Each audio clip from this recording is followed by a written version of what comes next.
വണ്ടിയാണ് ഇത്? ബ്ലോക്ക് ഉണ്ടാക്കി കിടക്കുന്ന ആരുടെ വണ്ടിയാണെന്ന് ഉടമസ്ഥൻ ആരും ഇല്ല ഇതിന്. ഇതിപ്പോ ഞാൻ പോയിക്കൊണ്ട് പോകും. സത്യം പറഞ്ഞില്ല, ഇടിച്ചെല്ലാത്തിന്റെ ഷേപ്പ് ഞാൻ മാറ്റും. പറയാതെ തന്നെ ഇടി കിട്ടും. ചോദിച്ചതായിട്ടില്ലടാ, ഇതാരുടെ വണ്ടിയാണെന്ന്. കണ്ടിട്ട് ഏതോ വികലാംഗന്റെ വണ്ടിയാണെന്ന് തോന്നുന്നു സാർ. ആ, തന്റെയാണോ വണ്ടി? അയ്യോ സാറേ, എനിക്ക് ഹെവി ലൈസൻസ് ഇല്ല. ഓ, ധിക്കാരം പറയുന്നോ? ചവിട്ടുന്നതിന്റെ മുട്ടുകാലി എന്തായാലും ഇടിക്കും. പറയടാ, ഏത് വികലാംഗന്റെ വണ്ടി? എന്നെ ഒരു മൃഗമാക്കി മാറ്റരുത്. പറയാൻ ചോദിച്ചത് കേട്ടില്ല. ഏത് വികലാംഗനെയാണ്? നമസ്കാരം, ഞാനൊരു പാവം വികലാംഗനാണ്. ഈ സമയത്താണോ രണ്ടിറങ്ങുന്നത്? രണ്ടിറങ്ങിയല്ലേ സാർ, ഈ വണ്ടി എന്റെയാണ്. ഓഹോ, നടുറോട്ടിലാണോ വണ്ടി കൊണ്ട് പാർക്ക് ചെയ്യുന്നത്? സോറി സാർ, പെട്ടെന്ന് ഇവന് മൂത്രമൊഴിക്കാൻ തോന്നിയോണ്ട് പോയതാണ്. ഇവന് മൂത്രമൊഴിക്കാൻ നീ എന്തിനാണ് കൂടെ പോയത്? സാർ, ഇവന്റെ എല്ലാ കാര്യത്തിനും എന്റെ കണ്ണുകൾ തന്നെ വേണ്ട സാർ. അതെന്താ ഇവന് കണ്ണില്ലേ? ഇവന് കണ്ണില്ല, ഇവൻ കണ്ണാൻ കഴിയാത്ത കണ്ടില്ലേ? ഇവനൊന്നും കാണാൻ സാർ, കണ്ണിന് ഇരുട്ടായിട്ട് കാണുള്ളൂ. അന്തരല്ലേ? അയ്യോ, അപ്പൊ പിന്നെ ഞാനും എന്തിനാണോ? ഇവനെ നോക്കിട്ട് എനിക്കും ഇരുട്ടായിട്ടാണല്ലോ കാണുന്നത്. കറക്റ്റ് ആണ് സാർ, നമുക്ക് തന്നെ ഇവനെ കാണാൻ കഴിയുന്നില്ല, പിന്നെ ഇവൻ എങ്ങനെ നമ്മളെ കാണും സാർ? എന്താ ഈ അന്തന്റെ പേര്? അന്തു. അന്തു അന്തൻ. അത് പോട്ടെ, എന്താ തന്റെ പേര്? കിട്ടിട്ടില്ല. കണ്ണ് കാണാൻ മറന്ന് പറഞ്ഞിട്ട് ഇവൻ എങ്ങനെ ഇത് കണ്ടു? എന്റെ ഫ്രണ്ടിന് ഉൾക്കാഴ്ച കൂടുതലാണ്. ഉള്ളിലുള്ളതെല്ലാം കണ്ടിട്ടുണ്ടാവോ? നിങ്ങൾ വിട്, നിങ്ങൾ വിട്. Block block block. വണ്ടി വിട്, വണ്ടി വിട്. നിക്ക് കണ്ണ് കാണാൻ മേലെന്ന് പറഞ്ഞിട്ട് പിന്നെ ഇവൻ എങ്ങനെ ആദ്യം ചാടി കയറി?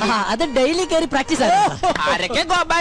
ഞങ്ങള് കുറച്ച് പോലീസുകാരാണ്. ഐസി അല്ല, S I Rajkumar. Rajkumar. Thank you Rajkumar. നോക്കി പോണം കേട്ടോ. ഓക്കെ ഓക്കെ, വണ്ടി വരട്ടെ സാർ. വണ്ടി എടുത്ത് മാറ്റാൻ പറഞ്ഞില്ല, മാറ്റാം. ഗ്ലാസ് ഒക്കെ എടുത്ത് വെച്ച് റെഡി ആയിട്ട് ഇരിക്കാണല്ലേ? പതിവ് സാധനം. ഇതെന്താ റമ്മ? അതെന്താ റമ്മ് കുടിക്കൂലേ? കുടിച്ചിരുന്നു, അതൊരു സമയം. നീ കേട്ടിട്ടുണ്ടോ? ഏത് ജൂലിയൻ? അല്ല. പിന്നെ വലിക്കുന്ന? അല്ല, അതെ ഇങ്ങനെ കുടിക്കുന്ന. അയ്യോ, ഇതെവിടുന്നാ? എവിടുന്നെങ്കിലും ആയിക്കോട്ടെ. നിന്റെ കയ്യിലുള്ള ആ റമ്മ് കഷായം ഉണ്ടല്ലോ, തൽക്കാലം നീ അത് കളയണ്ട. ഒരു 5-6 ദിവസം കഴിയുമ്പോ ഞാൻ പറയാം വേണോ വേണ്ടേന്നുള്ളത്. അച്ഛാ, സത്യം പറയുന്നത് എവിടെന്നാ? നമ്മുടെ അടുക്കളയുടെ തൊട്ട് പിന്നിൽ ഞാനൊരു തൈ വെച്ചിട്ടുണ്ടായിരുന്നു, അത് ഇന്നലെ കാച്ചു. അതീന്ന് ഒരെണ്ണം പൊട്ടിച്ചതാടാ. പോയി കുടിക്കടാ. ഇനിയിപ്പോ നാളെ ചോദിച്ചോണ്ട് വരുമല്ലോ, റമ്മ എവിടെ, റമ്മ എവിടെ? തൈക്കളവാ തുപ്പി നോക്കി ഞാൻ.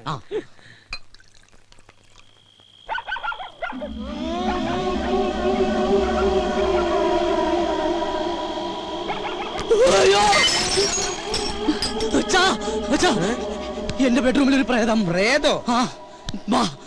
ഇതാ, ഇത് ശീതൾ. ശീതൾ ഇന്ന് മുതൽ നമ്മുടെ പെയിൻ ഗസ്റ്റാ. പെയിൻ ഗസ്റ്റാ? എന്നിട്ട് എന്നോട് ചോദിച്ചോ? നിന്നോട് ചോദിച്ചിട്ടാണോ നിന്റെ അമ്മയെ ഞാൻ കല്യാണം കഴിച്ചത്? ഞാൻ ആ സമയത്ത് ഇല്ലായിരുന്നല്ലോ. ഈ പെയിൻ ഗസ്റ്റ് ഇവിടെ വരുമ്പോഴും നീ ഇവിടെ ഇല്ലായിരുന്നു. അച്ഛൻ ഇങ്ങോട്ട് വന്നേ. അതെ, ആരാ എന്താന്നൊക്കെ അറിയാതെ ഒരു പെൺകുട്ടി ഇവിടെ താമസിപ്പിക്കാന്ന് പറഞ്ഞ? ഇവൾ എന്റെ ഒരു സുഹൃത്തിന്റെ മകളാ. ഏത് സുഹൃത്തിന്റെ? ഡെറാഡൂണിൽ എനിക്കൊരു സുഹൃത്തില്ലേ? ഏത്? എന്നാ ഡെറാഡൂണിൽ എനിക്കൊരു സുഹൃത്തുണ്ട്.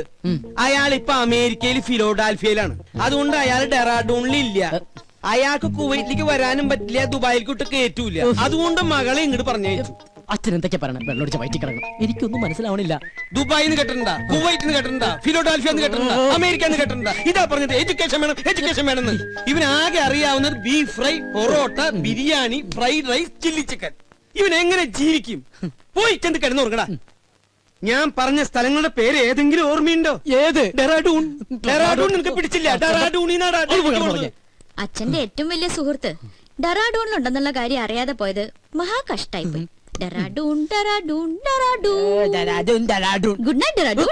ഡെറാഡൂൺ നിന്റെ അമ്മൂട. ഇത് ഏതായി ഡെറാ? എന്റെ ഡെറാഡൂണിന്റെ അമ്മയ്ക്ക് വിളിക്കല്ലേടാ.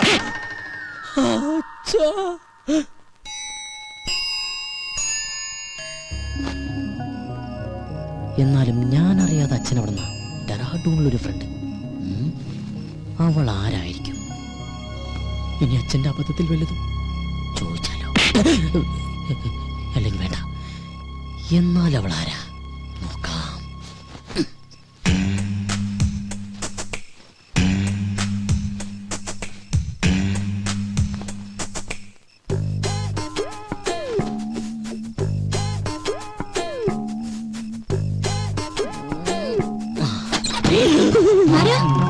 ഞാനാ. എന്താ ഒന്നുമില്ല, മോള് ഉറങ്ങിയോന്ന് നോക്കാൻ വന്നതാ. ഞാൻ കിടക്കാൻ പോവായിരുന്നു. കൊതുക് തിരി കടിക്കണ്ടെങ്കിൽ കൊതുക് കത്തിച്ചു വെച്ചോളൂട്ടോ. ശരി uncle, good night. Good night. കൊതുക് കത്തിച്ചു വെക്കാൻ നിനക്ക് എന്താ തലയ്ക്ക് പ്രാന്തായ? പെമ്പിള്ളേര് കിടക്കുന്ന റൂമിൽ വന്ന് എത്തി നോക്കണതേ അത്ര നല്ല ശീലമൊന്നുമല്ല. ഡെറാഡൂണിൽ പോലുമില്ല ഇത്ര വൃത്തിയായിട്ടവന്മാര്. ഡെറാഡൂണിനെ പറ്റി ആരെങ്കിലും എന്തെങ്കിലും പറഞ്ഞോ?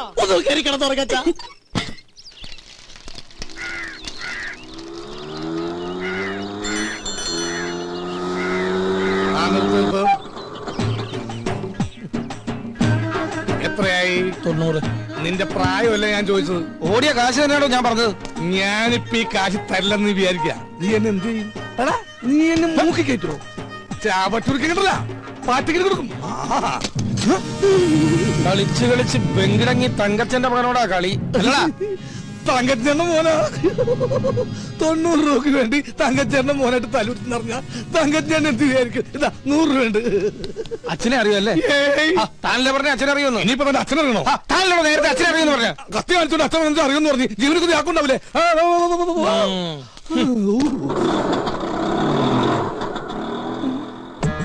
സരോജ, വൈദ്യണ്ണ,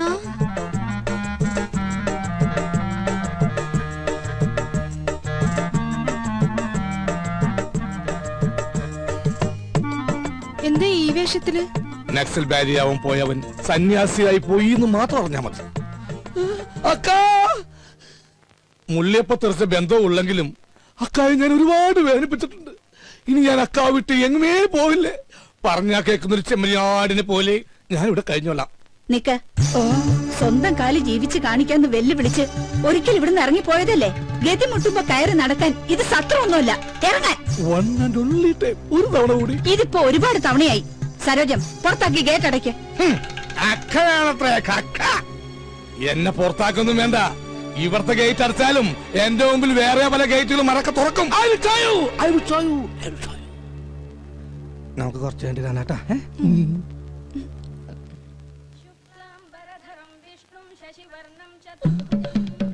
അളിയ, എന്നോട് ക്ഷമിക്കണോ അളിയ? അളിയന്റെ പാതാരവിന്ദങ്ങളിൽ ഞാൻ തൊട്ട് നമസ്കരിച്ചോട്ടെ.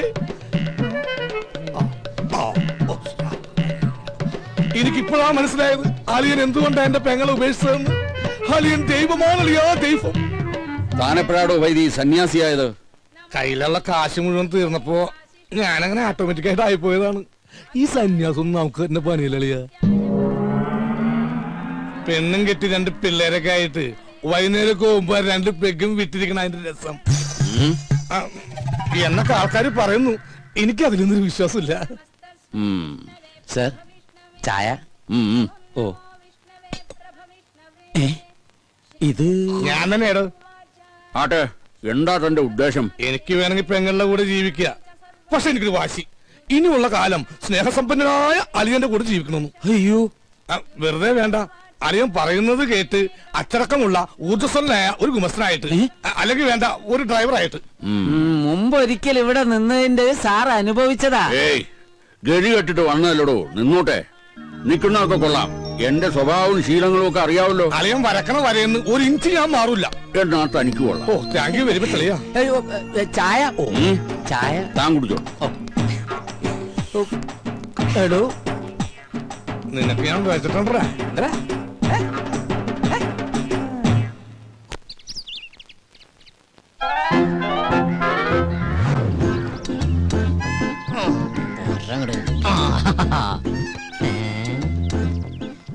മേടിച്ചിട്ട് 1 വർഷമായുള്ള അതിനുള്ളിൽ തീർന്നു. എന്തൊരു ചൂടാ ഇവിടെയൊക്കെ. എന്താ കുസ്തി പിടിച്ച് മതില് മറിച്ചിടണ്ട. പേസ്റ്റ് ഇതെവിടെന്നാ? ഇതെന്റെ, അല്ലാതെ ഈ വീട്ടിൽ എവിടുന്ന പേസ്റ്റ്? പേസ്റ്റ് ഇല്ലാഞ്ഞിട്ടൊന്നും അല്ല. ഒരു സാധനം മേടിച്ചു കഴിഞ്ഞാൽ തീരുന്നവരെ മാക്സിമം യൂട്ടിലൈസ് ചെയ്യാന്നുള്ളത് ഞങ്ങളുടെ ഒരു ശീലമാണ്. അല്ലാതെ ഇല്ലാഞ്ഞിട്ടല്ല. അച്ഛാ, 1200 ഗ്രാമിന്റെ പൊട്ടിക്കാത്ത പേസ്റ്റിംഗ് എടുത്തേ. പല്ലിക്കുന്ന ഫാമിലിയാണെന്ന് അറിയട്ടെ. കൂടുതൽ ഇടിക്കല്ലേ. എങ്ങനെ ചിരിക്കാതിരിക്കും? 1200 ഗ്രാമിന്റെ പേസ്റ്റ് ഇല്ലാന്ന് ഏത് പൊട്ടിക്കും അറിയാം. ഓഹോ, അപ്പൊ മനസ്സിലായല്ലേ. കൂടുതൽ ഡയലോഗ് അടിക്കാതെ പല്ലിയേക്ക്. അതെ, ഒന്ന് നിന്നേ മോളെ. അത്ര നിർബന്ധമാണെങ്കിൽ ആ സോപ്പും കൂടി എടുത്തുകൊണ്ട് വന്നിട്ട് എന്നെ കുളിപ്പിച്ചും കൂടി താ. ഞാൻ റെഡി. നീ റെഡിയാവും. നീ ആ സൈസ് സാധന. നാണോ ഇല്ലാത്തവള്. അതാരാന്ന് ഞാൻ ഇന്നലെ കണ്ടു. എന്ത് കണ്ടു? വാതിലിന്റെ ഇടയിലൂടെ ഇങ്ങനെ. അച്ഛാ, ഇവളൊക്കെ എവിടെ നിന്ന് കുറ്റിയും പറിച്ചോണ്ട് വന്നതാ? ഈ അച്ഛനോടെ പോയി കിടക്ക. അച്ഛാ, അച്ഛാ,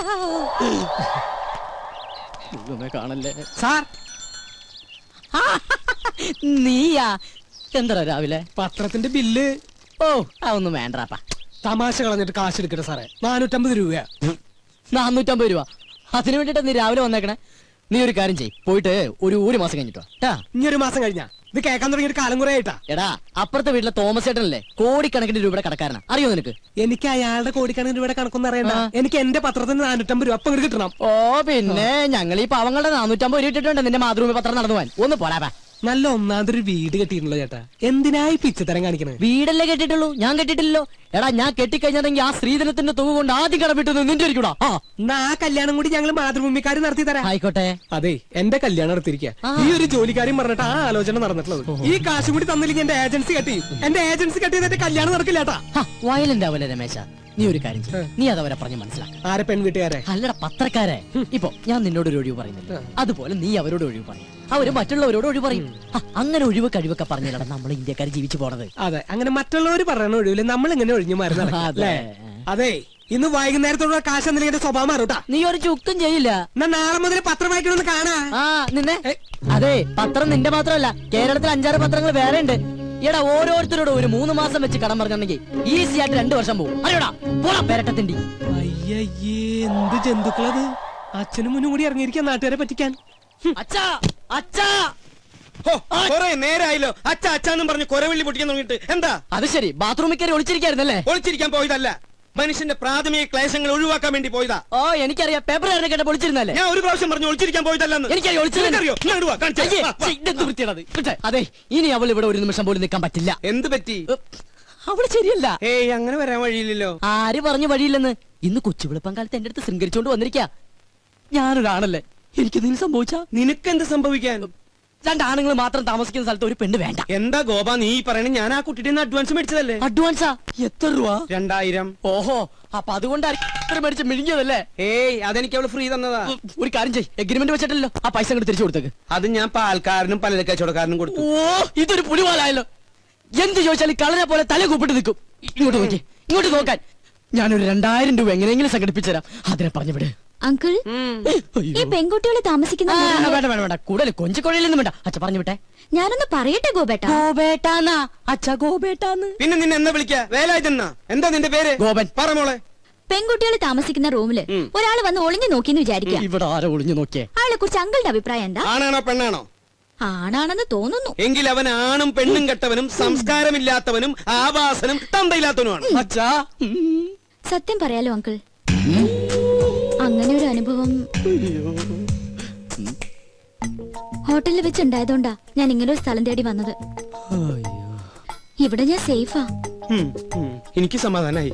അങ്കിളിന്റെ മുഖം കണ്ടാൽ അറിയാം അങ്കിൾ ഒരു ഇന്നസെന്റ് ആണെന്ന്. ഇങ്ങനെ ഒരു അച്ഛനെ കിട്ടിയത് ഗോപന്റെ ഭാഗ്യാ. എന്റെ ഈശ്വരാ, ഇത് ഞാൻ പലപ്പോഴും നിന്നോട് പറയണമെന്ന് വിചാരിച്ചതാ. പക്ഷേ അന്നൊക്കെ ഞാനത് കൺട്രോൾ ചെയ്തു. അയ്യോ, ഇന്ന് ശീതളിൽ നിന്നും ഈ വാക്കുകൾ അറന്നു വീണപ്പോ എന്റെ ക്ലേശമൊക്കെ മാറി. മോള് സമാധാനായിട്ട് അകത്തേക്ക് പോയിക്കോ. ഒടുക്കത്തൊരു ക്ലാസ്. അച്ഛാ അച്ഛാ അച്ഛാ, ബഹുത്ത് അച്ഛാ. നിങ്ങളുടെ അമ്മയുടെ അച്ഛൻ. എടി മൂദേവി,